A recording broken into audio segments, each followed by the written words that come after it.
Good morning. This is Tom Scott, Executive Director of SC Cyber. I'd like to welcome you to today's version of our fall webinar and lecture series on cybersecurity. Today we have the esteemed pleasure of having Randy Rambo here talking with us about social engineering and incident response. And Randy, that's very timely because in class we're talking about insider error. And the threat of the insider. And we all know that while there may be many more hacking attempts or external attempts to get to our systems, it's the people on the inside that sometimes tend to end up giving that access away. So I'm going to go ahead and turn the podium and the microphone over to Randy Rambo. And Randy, thanks again for your help today. No problem. I'm Randy Rambo. I appreciate Tom for letting me do this. Worked with Tom before at the state of South Carolina, and he was such a good friend. I jumped at the opportunity to come to this class. So real quick, insider threat before we get into our presentation, because I just wrote a document on this last week. One thing that I think is interesting is insider threat comes from the people who are not happy. So that means cybersecurity has to work in connection with managers and HR to say, hey, who's not happy? Who's giving you trouble at work? Who's the one who you think might be wanting to do something dishonest? Because the happy employee doesn't do it. The happy employee enjoys his job, doesn't want to go anywhere, doesn't want to lose his job, doesn't want a bad reputation. But the unhappy employee is thinking, how can I get back at the company? How can I get back at this person who, they're not paying me, they haven't given me any time off, I don't like them, I'm going to take some data out. So it's the unhappy person that you have to watch for insider threat. And that helps you to close your scope a little bit. But you need help from managers and HR because just their actions on the network doesn't necessarily prove happy or unhappy. So you really have to talk to managers. So our one today is on social engineering and incident response. We're going to go over the 6 phases of incident response.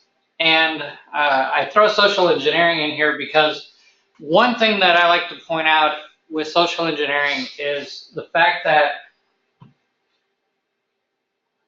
when I'm looking at people to hire,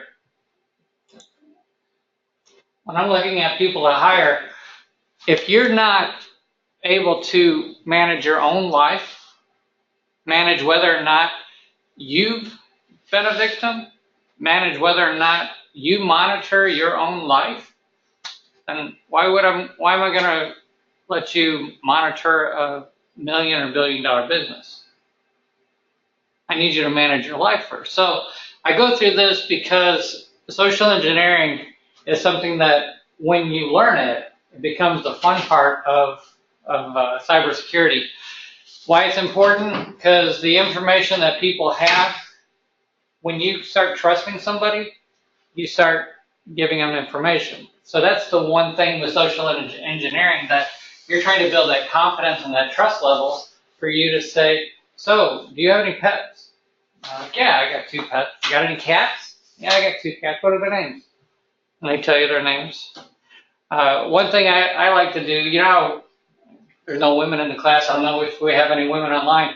We have one online, so they don't like to tell their age, right? Never want to tell their age. What do? So, what year did you graduate? Oh man, I graduated in 1995. Really?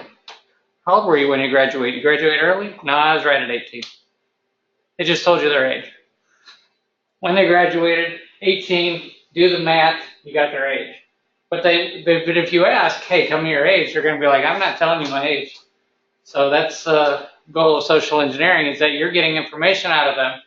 So when I look at people's passwords and I'm trying to find things out, somebody just yesterday when I was going through their computer had 83 plastered everywhere. Their Gmail, their last 2 digits on their Gmail was 83. Everything they did was 83. I found their birth date on their computer because your computer keeps everything. She was born in 1983. Well, she's having a pattern now. So now I find out that that's her password. So people, the more information you get out of them. So the reason why I have these pictures here is because we should always look at everything with a questionable look.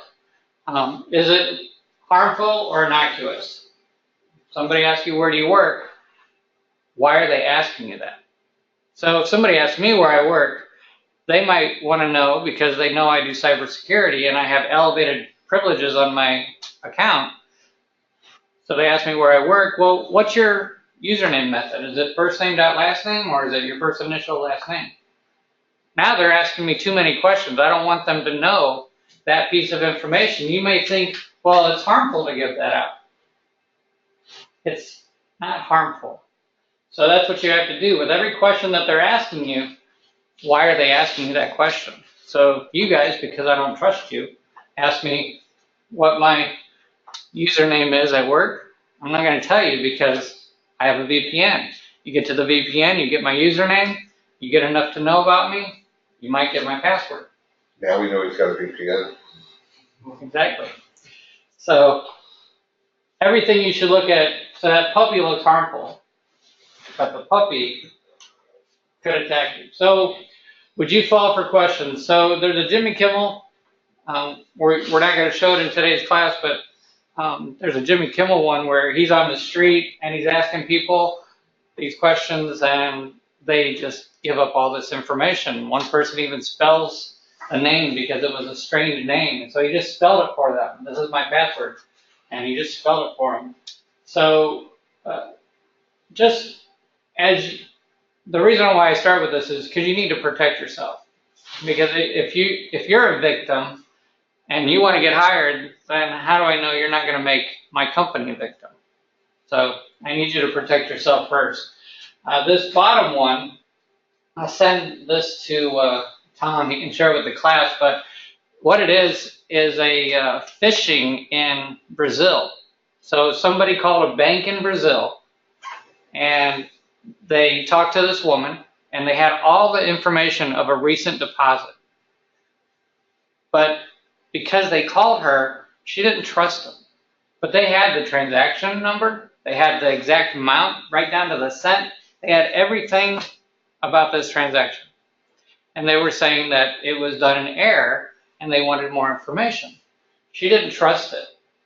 So she said, well, let me call you back, which is rule number one. If you didn't make the call, you never give them any information. Somebody calls you, you never give them information. You say, I'm going to contact you back. If I call you up and say, hi, I'm from Lexington Medical Center. We're just updating our records. This is Ethan, correct? And the last four of your social security number, because that's easy to find, is this. And you're like, yep, that's correct. Okay, so we're updating our records. You've been at Lexington Medical Center. And we just want to make sure that the next time you present yourself, all the information's there. So go ahead and give me your current address. And this is the social security number I have for you. Is that correct? No, that's not correct. I'm sorry. Tell me your correct one. All of a sudden, you're trusting me because Lexington Medical Center updating records. Hey, that's possible. So that's what she did. She didn't trust the phone call. So what they were doing, how they got the information, these were hackers, is they set up a fake VPN site for the bank. They mirrored it. And so when people would go to it, it was a typo squatting where it was one letter off. So when people would go to it and they had two-factor authentication, they put in their login name and password, and then they put in their token, the two-factor token. In that 60-second window that token was still active, they were sitting there watching it, look at the login, and they would take it and they would log into the real site. And they got in because the token works for 60 seconds. Brilliant. So that's how they got in. They got the information, but she didn't trust them. And so she saved the Brazil bank a lot of money because she didn't fall for social engineering. Google yourself. A lot of times we'll Google our name, but one thing I wanted to show you guys is there's different things that you can do in that Google toolbar. You can type in site to limit your search to a specific site. You can do file type, doc, PDF, Excel file, you can find a specific file type that's on there. You can exclude common file types. Now, one thing I like to search for, and I'm not trying to give you guys too much power, don't get in trouble, but I like to search for text files. Somebody put a text file out there, there's always great information in a text file. So you go search the web for text files that people place up or didn't realize they placed up. You can get some really fun information. In title is, say you wanted to find in some URL, you wanted to find Tom Scott. So I put in Tom Scott in title, Tom Scott. I'll find any page on the internet that has Tom Scott in the URL. In text, that's something that's actually in the text of the page. And in URL, also that works in the looking at the string of the URL. So here are some that we could try. So I did this one before I came, www.sc.edu, file type PDF, and I pull up all the PDFs that they have available. Pastebin, if you want to find, if your information was put out there, you can do Pastebin site, pastebin.com. In text, you want to find your email address, because how many times do they say, well, Yahoo was hacked, or this was hacked, or this was hacked? Well, what do? They always take that information, they post it up on Pastebin. So I want to find out if my information's up on Pastebin, so that I can change my password or get a new email address, let that one die. So I can do the search myself, and I don't have to be told by somebody else that my information was taken. This is an interesting one. Printers that are available on the web because of poor security. So if you do in URL printer/main, you get real quick 3 printers at washington.edu. So I think it's the University of Washington. You get 3 other printers, admin pages, so that you could mess around with their printer. Not to pick on another school. And then site, you can see how you can put all these together. Site, you can say I want just .orgs. I want in title admin. Because what happens with admin? That's where people can get to the admin pages of the web server. And then file type text. So robot.txt are on pages. So those are fun ones to try. So that's a way to get a head start. So let's talk about incident response. There's 6 phases of incident response. It's PICRL. P-I-C-E-R-L. P, preparation. This is the one that people do the least. Preparation is because 1, money, 2, time, and 3, it's not the fun part of incident response. But the reason why it's a key is because how do you know how you can handle that insider threat? How do you know what you have, your limitations? What are you allowed to do? Are you allowed to take their computer? Are you allowed to connect to this $C sign to look at their computer? What are you allowed to do? Well, that comes from the policy. That comes from procedures. Do you have the right tools available to detect lateral movement that the insider is doing? For him, he's going and trying to find any port 1433 SQL port so that he can see if he can get any information. Do you have the tools watching for that? So preparation is an often misstep, but it's actually the one thing that helps your incident response go smoothly. It's how we all get in line, like our little duckies. Identification. So when something happens, now you have to identify. Now we can't jump to conclusions. We can't right off the bat say, this looks like a duck, it's walking like a duck, it's got to be a duck. So we have to stop for a second, think who it is, why this is happening, how are we alerted? Was it a phone call? Did somebody send us an email? Do we have a system that alerts us? Is this unusual activity? Is it something that we have happening on our network all the time, but it shouldn't happen? Do you have the logs? Are you able to, one thing with logs that happens a lot of times is they set it too small. They'll say, I want my log only to be 2 megs or 20 megs. Well, you're overwriting the log. So if you haven't ever done your preparation to see how big the log file needs to be so that you can go back 5 days or 7 days, then you're going to go and have an incident and you're going to say, well, I've only got the last 6 hours of logs because it overwrote. So you didn't prepare. Notify correct people. That comes from the preparation, telling you who you're going to contact. And then this is where forensically, chain of custody is going to start. You don't want to touch anything without starting that chain of custody. If you do, you might have just ruined your case in court. Our third step is containment. This is where you have to stop whatever action's happening. Now, stopping the action is going to take different forms. So we have on here sandbox, network cable removed. What are we going to do? So some malware, once you remove the network cable, it says, okay, I'm going to go away. You know I'm here. And it starts its delete function. And now you don't know what it did. You don't know where it went. You don't know exactly what got taken possibly out of your network. So sometimes you don't want to remove the network cable. Sometimes you want a sandbox. You want to tell the firewall, he just can't talk to shares, port 33 or 389. He can't talk to the web, port 80, 443. And he can't have any backdoors. So I don't want him to do SQL. So you put him in a sandbox. You say, you can't talk to these ports. The network card's going to think it's still active. Malware's going to think it's still active. So you can actually take this opportunity to look at something that's going on. This is actually something that they did with the Department of Revenue breach. I'm sure everybody's probably brought that up at least one time. But that's what they did. They watched it. They didn't want to actually make the guy know that they were watching him. They wanted to watch him. And so they saw his actions. But if you immediately pull the plug or disable their account, he's going to say, hey, they know I'm here. I'm going to go away. And they never have an opportunity to see who it is.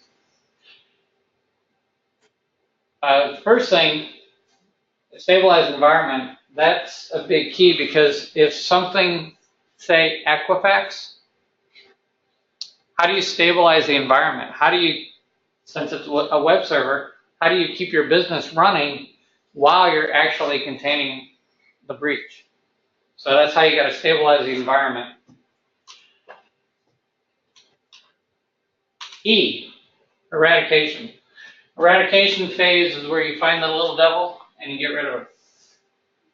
This is where you're going to find the root cause. If you don't find the root cause of your problem, then guess what? You're going to say, well, I know it's this box. I'm going to wipe it. I'm going to restore it to my most recent, and then it happens again. Interestingly, this actually is something that happened with Equifax. They actually found out about what the breach that they had. It actually happened 2 months prior, and they were told about it. And they said, well, we'll fix it. And they never did the patching. So even though they knew the root cause, they didn't do anything about it. Improve defenses.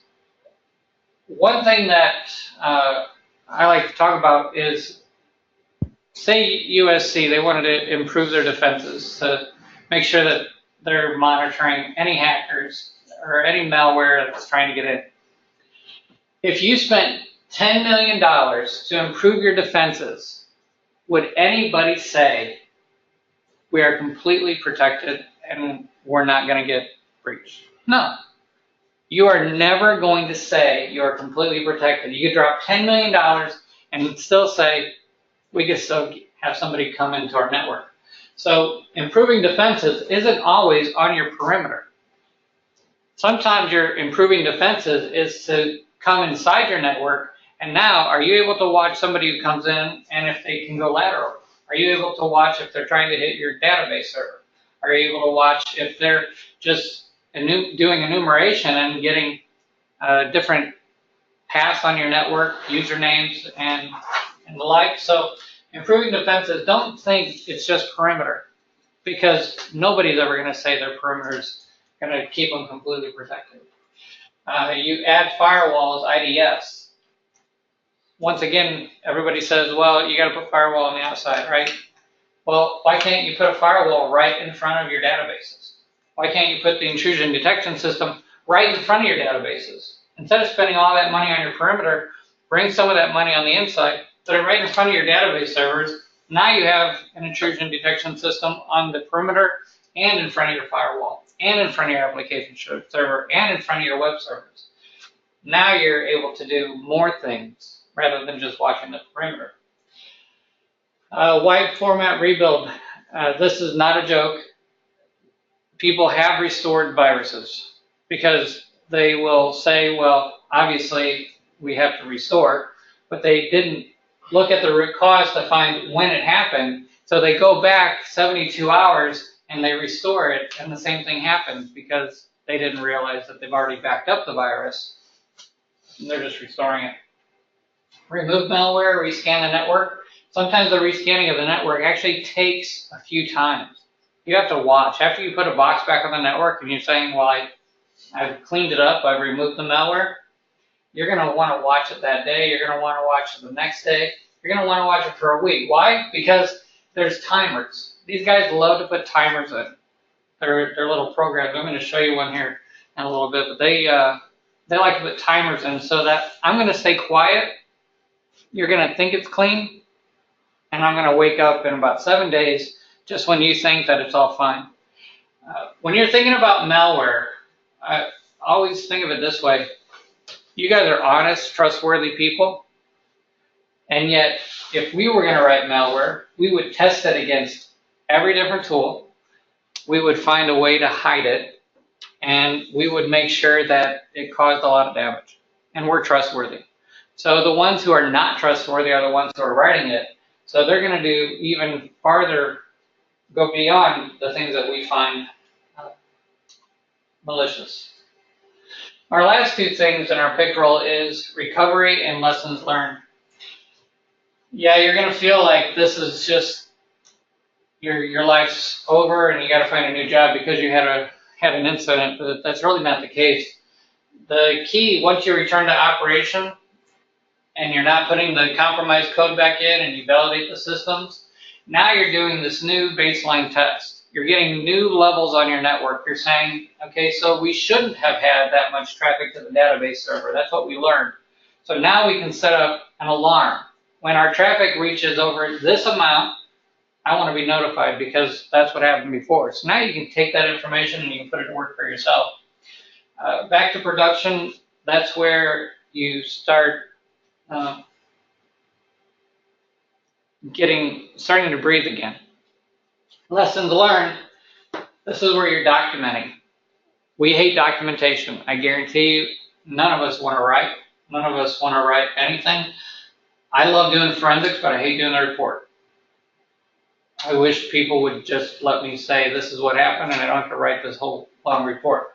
Documentation is the key because when you leave and you go to the next job, I want to go back and I want to read that so that I can make sure that that's still in place, because if it was a problem once, it's probably going to be a problem again. You got to apply it to other systems, find areas of improvement, and this is actually the spot where you get to ask for money. Nobody ever wants to give cyber that much money. And not to pick on the state of South Carolina, but after the breach happened, they flooded them with money. There wasn't any more problems, so guess what legislators started to do? They said, well, you don't need that much. And they started taking some back. Well, does that mean that I got to have a breach every year so that you keep giving me money? Well, our goal is the fact that we've kept you safe. If we're doing our job and we keep them safe, don't penalize us by not giving us money. But whenever you do have an incident, that's your time to ask, because they will open up their wallet and they'll say, well, what do you need to buy? How can we make this not happen again? You don't have to say, well, if you buy this, it'll never happen again. You say, if we buy this, will be in a better position, because you never want to say it's not going to happen again, because then the next time it happens again, you're out of a job. But if your boss knows, we got a new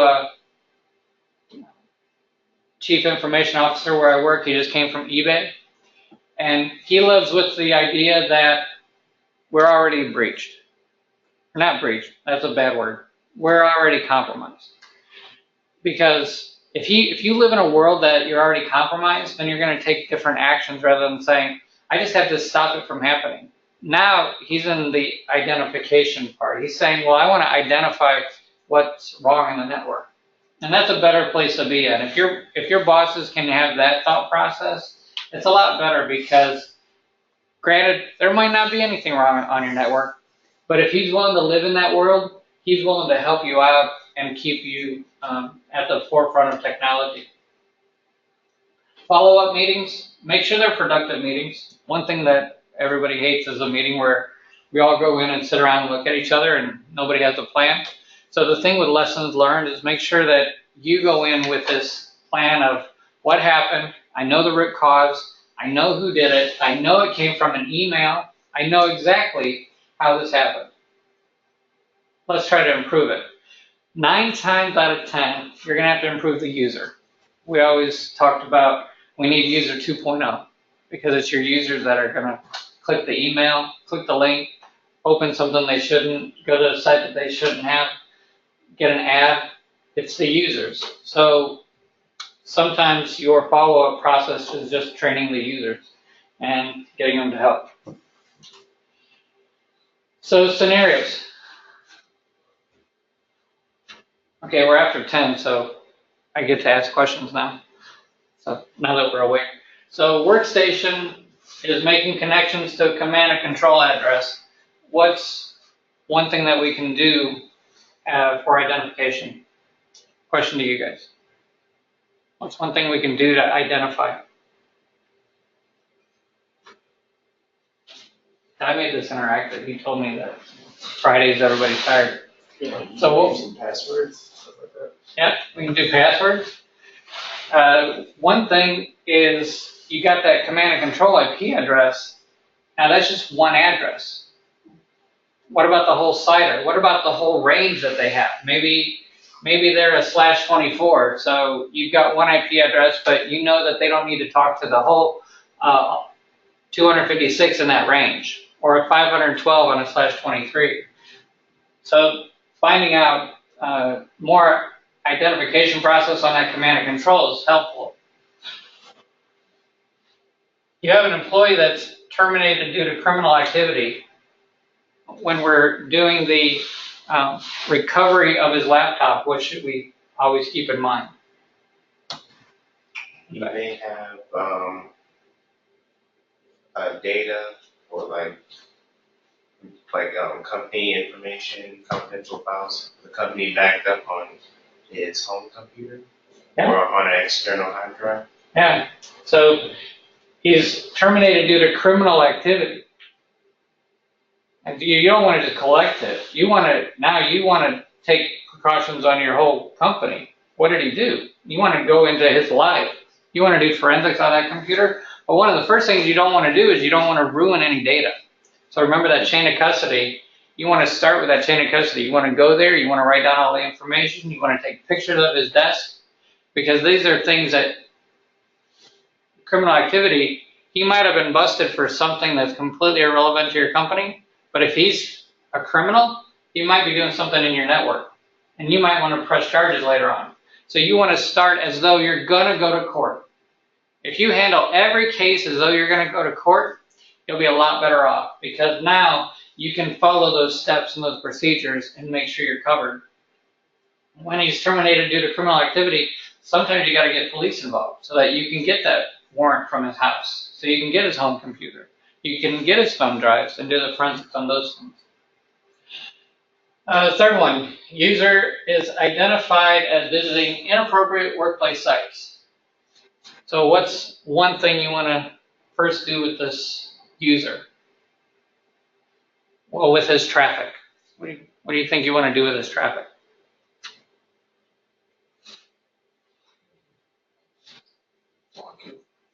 So we could block him, or do you want to catch him doing more? So one thing you could do is, it's called a honeypot. Now, a lot of times in corporations, they block adult websites. My feeling is this: you would weed out a lot of employees if you just allowed it to happen. Because now they say, well, you can't do that. Well, I've seen employees over the last, how many years have I done this? 5 years, who always try to find ways around our firewall, try to find ways around it, and to still get to inappropriate things. Well, why make it so difficult for them? If they're going to try to go around it and spend all their time doing that, just make it easy on them, let them go to it, and now you've got your evidence. So if you do find it, sometimes you want to go farther back. Go back into your logs and say, okay, so how long has he been doing this? He's been doing this for 3 days. Is he having a bad week? Or has he been doing this for a month and this is his pattern of life? Now, one thing I'll find with inappropriate workplace sites is people have a pattern. People have this pattern of activity, and there was one person, 4:30. I could set a clock that, because I had looked back at the history, 4:30. So something at the end of the day. So what I did is I just watched the user, and what I did is I went to his location to see what happened at 4:30. Well, what happened at 4:30 was the administrative assistant left. So then he was bored. He should have went home. But sometimes you just sit there and you watch their pattern. You let them sink themselves or give themselves enough rope. Makes your job easier when you got to go right up out of town. Randy, we had a situation in state government once where employees were complaining of slow internet connections. So we called AT&T, and the first thing they said is, well, it's not on our end. So then we went and we looked at the network traffic in the building, and we identified that there was one individual in a building of 150 people that was consuming 97% of the bandwidth.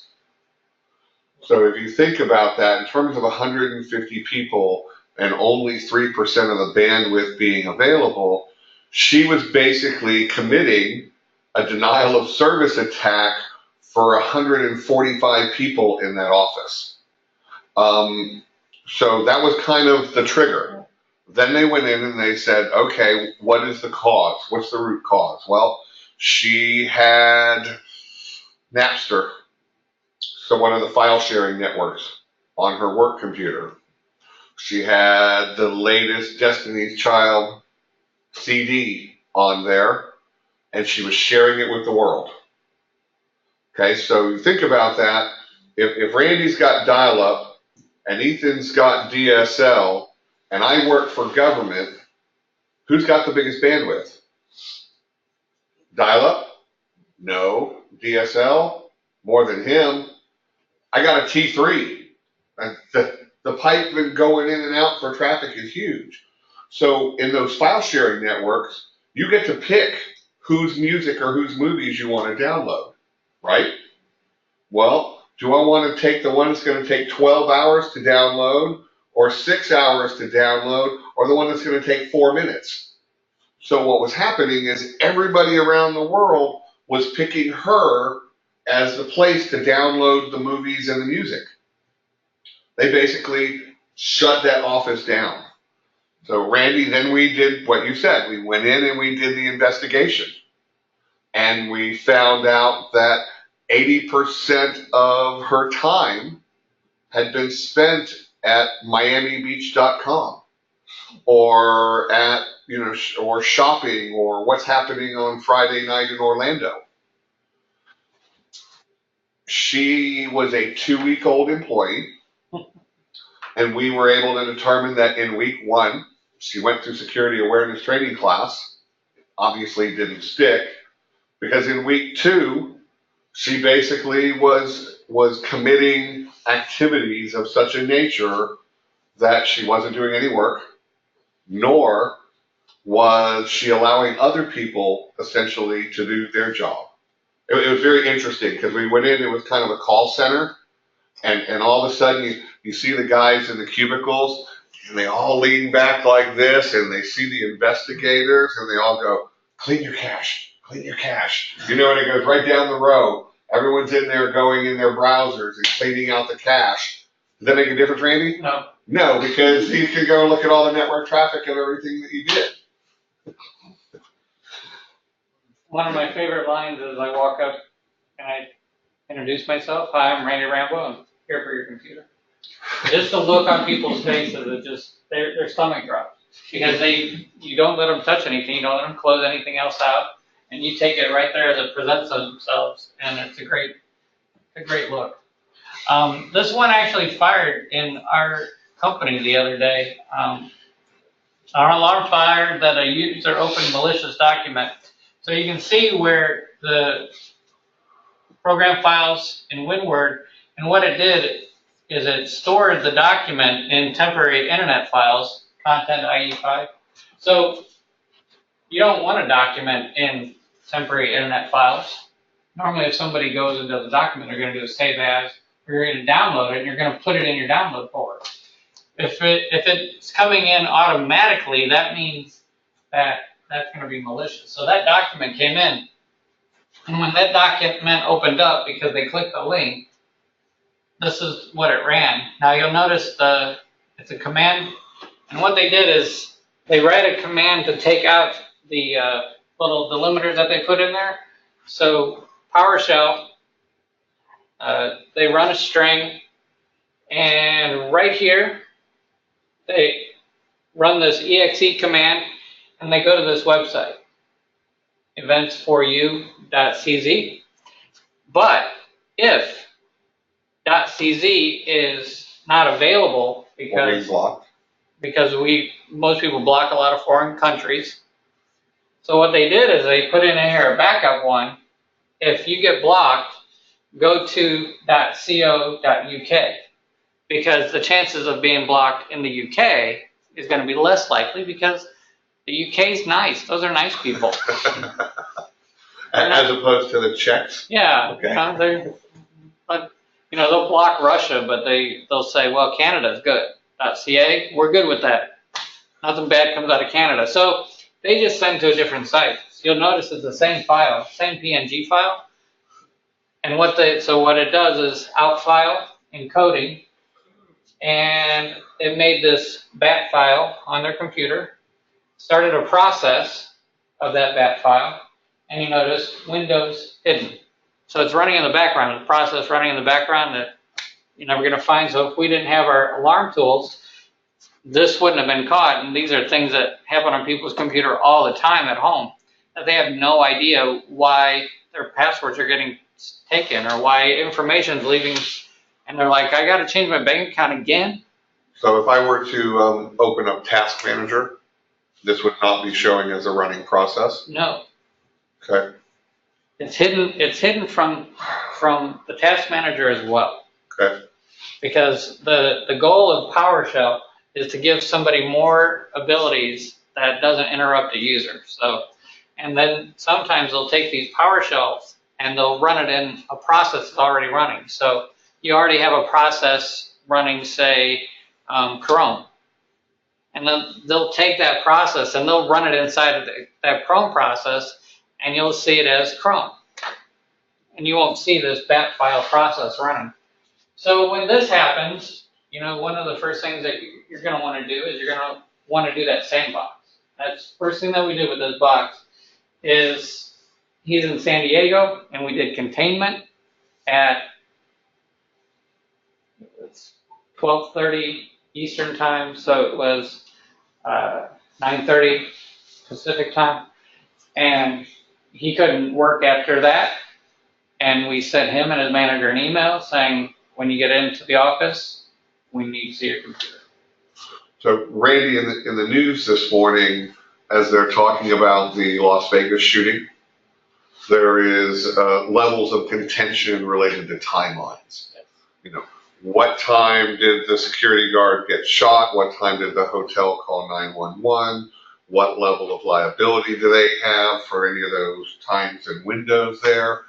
And I thought that was very interesting because we're talking about incident response. that is incident response. It's much more physical in terms of police officers and emergency responders, but you're also looking at timelines in terms of your incident response as well, aren't you? Yeah. So prior to me getting into this world, I was an EMT firefighter. I enjoyed helping people, and I loved it. But the reason why I did this is and the way I always say it is I got paid more money to save a computer than to save a life.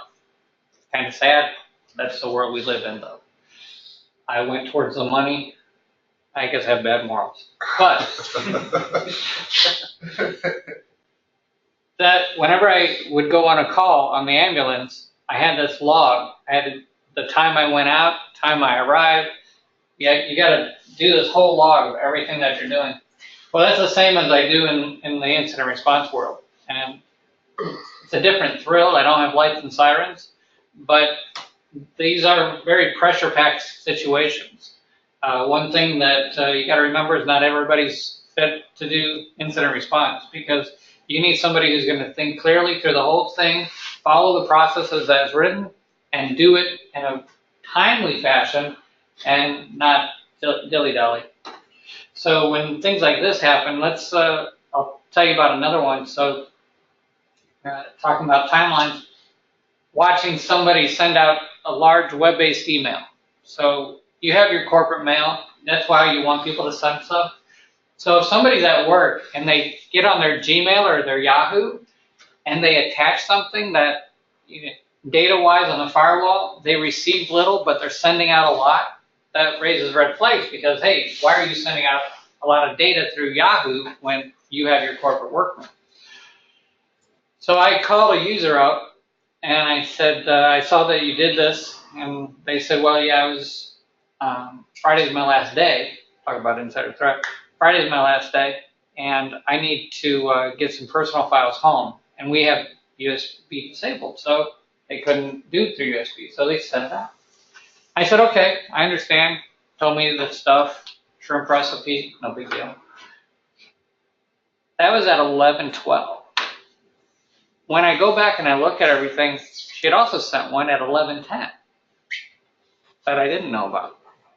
So it's those timelines that Tom's talking about, those timelines that you're piecing together. So now I can say, okay, I called you about this one. Why didn't you tell me about this one?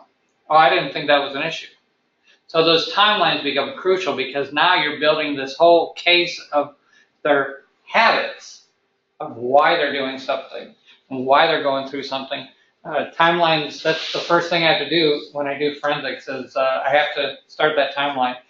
I start the timeline and when I first get notified. Alarm comes in, that's my timeline start. When I make a phone call, when I contact somebody, when I go pick up their computer, time. When I log into it, time. When I give it back to them, time. It's everything has that timeline, and it's those timelines that help to explain things, especially when you're going to go to management or HR or something that this is what happened, and now it's indisputable, and it makes your world a lot easier. Just about me a little bit. I love baseball. Cubs won last night, beat Washington Nationals. In the division series, I was up till 1:15, so if I don't have all the energy I should have today, that is the reason why. Big Bang Theory, you'll see in the pictures that we've had today, the little gray dog that you've seen is my little dog Levi. I like him. My favorite university is Gamecock. I'm not saying that just because I'm here. It's the only stuff I wear. That's all I got. That's my email address if anybody wants to contact me. So Randy, question. I see at yahoo.com. We know that Yahoo just announced that all 3 million, not just the original 1 million of their users' data got scraped and taken away. As a security professional, and this was asked of me, what does that mean to you? What impact does it have in terms of them compromising that data? So I treat my life as a business. I live in a world that my information's out there. I live in a world that my I wish I would have sold my social security number because I might as well have the money because they've already sold it, so I should have sold it and I would have got the money for it. But I didn't do that in time. So I live in a world that my information is already taken, that people already know my email addresses, that people already know. So what do you do when your corporation, when your company, when you know that something's happened? You monitor. So I can't do protect anymore because everybody has my information. These companies are being irresponsible and it's getting out there.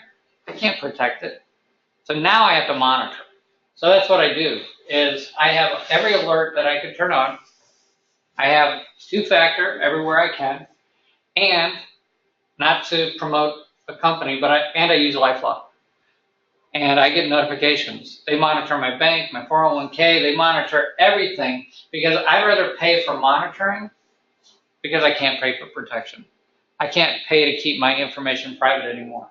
So I have to live in a world that somebody's going to go take my social security number. So here's an interesting one that they monitor for, but we don't even think about. Say somebody took my identification and they come up with a driver's license and they got my social security number and my address, and then they go commit a crime. And they get busted and they bring them in and they get their information, they get their wallet, and they say, oh, you're Randy Rambo, you're at this address. All of a sudden, I've got a record based on my information because it was stolen by a criminal who just committed a crime, and they don't know who that real guy is. I have criminal activity. Well, that's one thing that they monitor for. So they'll come knock on your door and take you to jail? Exactly. Okay. So, especially with the name Rambo, why not? So that's one thing I do, is I make sure I monitor the things that are going on. I watch all my credit reports. I get those every 6 months so that I know what's going on because nobody's protecting my information at this point. Got it. All right, Randy, I appreciate your time today. Thank you so very much for your informative talk about incident response and social engineering. We are going to wrap up today's webinar. Next week is fall break at the university, so we will not have a webinar.